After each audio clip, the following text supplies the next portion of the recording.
అర్హులైన ప్రతి పేదకు ఇందిరమ్మ ఇండ్లు మంజూరు చేస్తున్నట్లు డీసీసీ అధ్యక్షులు గజ్వేల్ మాజీ ఎమ్మెల్యే తూముకుంట నర్సారెడ్డి పేర్కొన్నారు. ఆదివారం సిద్దిపేట జిల్లా గజ్వేల్ మండలం అహ్మదీపూర్ గ్రామంలో లబ్ధిదారులతో కలిసి ఇండ్ల నిర్మాణాలు ప్రారంభించిన సందర్భంగా ఆయన మాట్లాడారు. గజ్వేల్ నియోజకవర్గానికి 3000 ఇండ్లు మంజూరు కాగా ఇప్పటికే అర్హులైన 2938 మంది లబ్ధిదారులకు ఇందిరమ్మ ఇండ్ల మంజూరీ పత్రాలు అందజేసినట్లు తెలిపారు. అవసరమైన పక్షంలో మరిన్ని ఇండ్లు మంజూరీకి సీఎం రేవంత్ రెడ్డి సానుకూలంగా ఉన్నట్లు స్పష్టం చేశారు. ముఖ్యంగా ప్రజా పాలనతో ప్రభుత్వ పథకాలను పేదల చెంతకు చేర్చుతుండగా వారిలో ఆనందం చూస్తున్నట్లు చెప్పారు. అయితే గతంలో దివంగత ప్రధాని ఇందిరమ్మ పేదలకు ఇండ్లను అందించి వారి గుండెల్లో చిరస్థాయిగా నిలిచిపోగా పేద బడుగు బలహీన వర్గాల అభ్యున్నతికి ప్రభుత్వం కట్టుబడి ఉందని అన్నారు. ముఖ్యంగా సొంత ఇంటి కల నెరవేరుస్తున్న సీఎం రేవంత్ రెడ్డికి కాంగ్రెస్ ప్రభుత్వానికి లబ్ధిదారులు రుణపడి ఉండాలని 6 నెలల్లో ఇంటి నిర్మాణాలు పూర్తి చేసి పండగ వాతావరణంలో గృహప్రవేశాలు చేసుకోవాలని ఆకాంక్షించారు.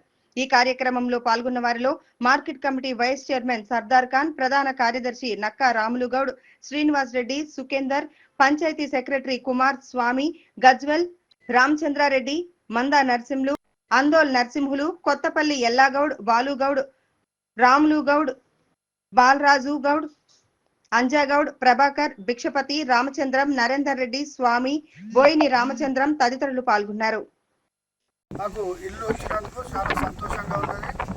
మేము గత 5 సంవత్సరాల కోలే టీఆర్ఎస్లో చేసినాం, కానీ డబుల్ బెడ్రూమ్లు అన్నారు, ఎవరికో ఇచ్చుకోరు, మాకేం న్యాయం చేయలేదు. మాకు ఇప్పుడు రేవంత్ రెడ్డి గెలిచింది కాబట్టి తొందరలో మాకు ఇందిరమ్మ ఇండ్లు శాంక్షన్ చేసింది కాబట్టి చాలా సంతోషంగా ఉన్నది. అహ్మదీపూర్ గ్రామం, గజ్వేల్ మండలం. మాకు ఇప్పుడు ఇంకా కూడా ఇండ్లు ఇస్తాము అంటారు. కట్టుకునేటోళ్ళు వాళ్ళు ఉంటే ఇంకా 40 కానీ 50 కానీ ఇండ్లు ఇస్తామంటారు. ఇవి ఇచ్చిన కాడికి కూడా ఇప్పుడు 41 ఇచ్చారు అహ్మదీపూర్ గ్రామానికి. ఈ ఇండ్లు అతి తొందరలో కట్టి మళ్ళీ ఒక 50 కూడా తెచ్చుకోగలుగుతామని మేము మనస్ఫూర్తిగా చెప్తున్నాము. కాంగ్రెస్ పార్టీ ఉన్నంత వరకు చాలా పేద ప్రజలకు న్యాయం జరుగుతుందని మేము అందరం కూడా తెలుసుకుంటున్నాము. కాబట్టి చిన్న రైతులు అంటేనే కాంగ్రెస్ అంటేనే చిన్న రైతులకు బాగా మేలు చేస్తుంది. కాబట్టి ప్రతి ఒక్క పథకాలు కూడా అన్నీ అమలు చేసేది. కాబట్టి అతి తొందరలో మళ్ళీ సర్పంచ్లు, ఎంపీటీసీలు అన్నీ కూడా కాంగ్రెస్ పార్టీ నుంచి గెలిపించుకోగలుగుతాం. గృహ నిర్మాణం కోసమని భూమి పూజ చేయడానికి మా యొక్క ఇన్ఛార్జ్, మా మండల ఇన్ఛార్జ్ తూముకుంట నర్సారెడ్డి గారు మరియు జిల్లా డీసీసీ ప్రెసిడెంట్ అయ్యుండి మా యొక్క గ్రామానికి 41 ఇండ్లు శాంక్షన్ చేయడం, ఇందిరమ్మ ఇండ్లు శాంక్షన్ చేయడం.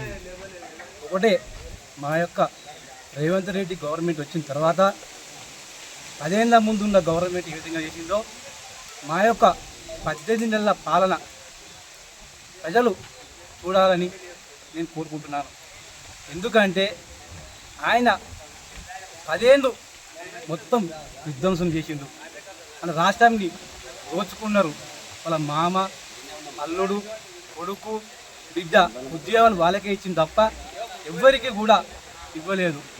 ఈరోజు మా యొక్క రేవంత్ అన్న ప్రతి ఒక్క నిరుపేదకు ఏమి కావాలనో, ఏమి చేయాలనో అర్థం చేసుకొని ప్రతి ఒక్క నిరుపేదకు గృహలక్ష్మి అని, మన యొక్క బస్సులో ఫ్రీ అని, ప్రతి ఒక్క రైతుకు రైతు బంధు కానీ, రుణమాఫీ కానీ, మొన్ననే రీసెంట్గా 8 రోజుల కింద 1 గుంట నుంచి మొదలుపెట్టి 10 ఎకరాల వరకు మా యొక్క రేవంత్ అన్న ప్రతి ఒక్క రైతుకు పెట్టుబడి సాయం అందించాడు.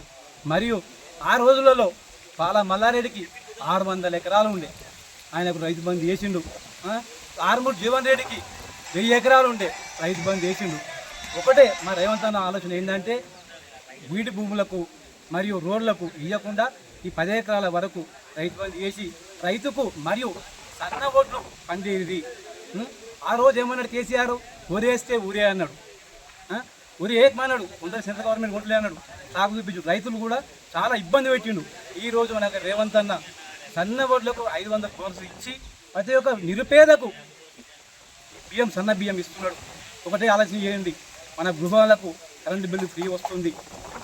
మరియు మొన్నటి వరకు ప్రతి ఒక్క రుణమాఫీ కానీ మొత్తం క్లియర్ చేసిండు. రేపు పొద్దుగాల ఇండ్లు ఎవరికి కట్టుకుంటారో వాళ్ళందరికీ ఇచ్చే బాధ్యత ప్రతి ఒక్క కాంగ్రెస్ కార్యకర్త తీసుకుంటాడు, మా యొక్క రేవంత్ అన్న కూడా తీసుకుంటాడు. ఒకటే చెప్తున్నా, మనకు దిగులు బడ్జెట్ రెగ్యుల్ చేసిండు, అప్పుల ముక్కలు వేసిపోయిండు, రింగ్ రోడ్ అమ్ముకున్నాడు, జాగాలు అమ్ముకున్నాడు, అవన్నీ దోసుకున్నాడు. ఒకటే ఇప్పుడు మనం ఆలోచన చేయాలి.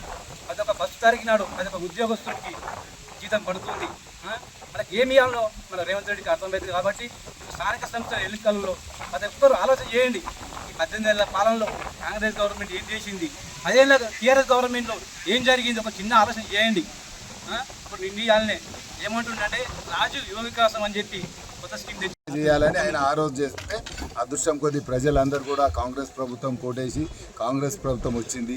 మరి రాగానే కూడా మన అసెంబ్లీలో కులగణ చేసిన ఘనత అన్ని రాష్ట్రాలలో తెలంగాణ ఒక్కటే. మరి ఆ తెలంగాణ రాష్ట్రంలో కులగణ చేసిరు. రేపు రాబోయే కాలంలో కూడా ఆ కులగణ ప్రకారమే రిజర్వేషన్స్ ఉన్నాయి. అందుకోసం మరి ఇవన్నీ చేస్తుంటే మనం ఎవరికి బలం ఇవ్వాలి? ఇక్కడ రాష్ట్రంలో రేవంత్ అన్నకి ఇవ్వాలి, దేశంలో రాహుల్ గాంధీకి ఇవ్వాలి. ఏ విధంగా ఇవ్వాలి? రేపు లోకల్ బాడీస్ ఎలక్షన్స్ వస్తున్నాయి. సర్పంచ్ కానీ ఎంపీటీసీ కానీ ఇక్కడ ఏ కులంకు రిజర్వేషన్ వస్తే ఆ కుల పైన కాంగ్రెస్ వ్యక్తిని గెలిపిస్తే ఇక్కడ గెలిపించినందుకు ఈయన పోయి రేవంత్ అన్నకు బలమవుతాడు, రేవంత్ అన్న పోయి రాహుల్ గాంధీకి బలమవుతాడు. ఆ విధంగా మనం కాంగ్రెస్ పార్టీని ఆదరించి దీవించి బలోపేతం చేయాలని మీ ద్వారా ప్రజలందరినీ కూడా కోరుతున్నాను. ఇందిరమ్మ ఇల్లుకు భూమి పూజ చేసుకోవడం జరిగింది. ఎందుకంటే పేద ప్రజలందరూ కూడా గమనించండి, 10 సంవత్సరాల నుంచి టీఆర్ఎస్ ప్రభుత్వంలో ఇల్లు కట్టుకుందామంటే వాళ్ళు డబుల్ బెడ్రూమ్ ఆశ చూపెట్టి ఎక్కడ కూడా ఒక ముఖ్యమంత్రి 2 సార్లు ఉన్న గజ్వేలనే ఇల్లు కట్టలేకపోయాడు. ఏదో నర్సన్నపేట, ఎర్రవల్లి 2-3 ఊర్లలో కట్టిండు. కానీ ప్రజలందరికీ కూడా ధైర్యం ఎప్పుడు ఉంటుంది?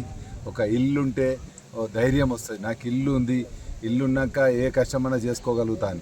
ఆ ధైర్యం ఇచ్చేందుకే ఇప్పుడు ఉన్న మా కాంగ్రెస్ ప్రభుత్వము ఇందిరమ్మ ఇళ్ళ పేరుతో ప్రతి ఒక్క ఇల్లుకు 5-5 లక్షల రూపాయలతో పాటు 8 లోడ్ల ఉష్కే కూడా వాళ్లకు ఇచ్చే విధంగా ప్రయత్నం చేస్తుంది. మరి మీరు అందరూ గమనించాలి, ఇవాళ అమ్దీపూర్ గ్రామంలో 41 ఇల్లు శాంక్షన్ అయింది. కానీ ఇంకా కూడా ఎంతమంది కట్టుకుంటా అంటే వాళ్ళందరికీ కూడా ఇచ్చేందుకు ప్రభుత్వం ఫేజ్ వైజ్గా సిద్ధంగా ఉంటుంది. ఇప్పుడు ఎగ్జాంపుల్ మన దగ్గర తీసుకుందాం, గిరిపల్లిలో 120-130 ఇండ్లు శాంక్షన్ అయ్యింది.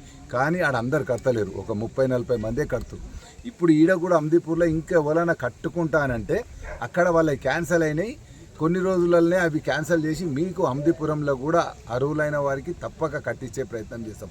అందుకోసం ఇక్కడ శాంక్షన్ అయిన 41 మందిని కూడా ఏం కొడుతున్నా అంటే, మీరు ఈ వారం 10 రోజులలో పునాది తీసుకోకపోతే మీది కూడా వాళ్ళు క్యాన్సిల్ చేస్తారు. కాబట్టి మీరు పునాది తీసుకోండి. ఇప్పుడు మంచి రోజులు లేవుదని తెలుసు, అయినా మీరు పునాది తీసుకొని కడపెక్కించేనాడు మంచి రోజు చూసుకోరు. అప్పటి వరకు వాళ్ళు ఒక్కసారి గ్రౌండ్ అయితే దాన్ని ఎవరేం శాంక్షన్ చేయలేరు. మీరు గిట్ట పునాది తీసుకోకపోతే మీరు కడతలేరని దాన్ని క్యాన్సిల్ చేసే అవకాశం ఉంటుంది. కాబట్టి ఈ విధంగా గజ్వేల్ తాలూకాలో ఎక్కడ డబుల్ బెడ్రూమ్ కట్టుకుంటా అన్నా కానీ మేము ప్రభుత్వంతో కొట్లాడి మనకు 3500 ఇళ్ళు వచ్చినాయి. కానీ మనం కేసీఆర్తో కొట్లాడుతున్నాం. ఆయన ఎమ్మెల్యే టీఆర్ఎస్ బలంగా ఉన్నది, మాకు ఎక్కువ ఇళ్ళు ఇవ్వాలని మన ముఖ్యమంత్రి రేవంత్ అన్నతోని, లేకపోతే మన మంత్రివాళ్ళు పొంగులేటి శ్రీనివాస్ రెడ్డితోని ఇద్దరితో కొట్లాడి ఇంకా గజ్వేల్కు ఇంకా ఎక్కువ ఇళ్ళు తెచ్చే ప్రయత్నం చేశారు. కాబట్టి బీద ప్రజలందరూ కూడా ఎందుకంటే ఇంతకుముందు కాంట్రాక్టర్లకు ఇస్తే వాళ్ళు మంచిగా కట్టలేదు, లేకపోతే సిమెంట్ పోస్తా అని మట్టి పోసిందని అవన్నీ అంటుంది. వాళ్ళు ఇచ్చే 5 లక్షలతో పాటు మీ దగ్గర చేతనైతే 50,000 పెట్టుకొని, 1,00,000 పెట్టుకొని, 2 లక్షలు పెట్టుకొని ఈ విధంగా అందరు ఇల్లు కట్టుకోవాల్సిందిగా మీ ద్వారా కోరుతూ, రేపు రాబోయే కాలంలో అమ్దీపూర్లో ఇప్పుడే ఇక్కడికి వచ్చినాక తెలిసింది కొందరికి ఎవరికైతే అవసరం ఉన్నాయో వాళ్ళకి రాలేదు. తప్పక వాళ్ళకి ఇంకా 5 కానీ 10 కానీ ఇల్లు ఒక 15-20 రోజులలో వాళ్ళకు కూడా శాంక్షన్ చేసి వాళ్ళ కళ్ళల్లో మంచి ఆనందంతో పాటు ఈ విధంగా మరి కాంగ్రెస్ ప్రభుత్వం దీవించాల్సిన అవసరం కూడా ఉంది.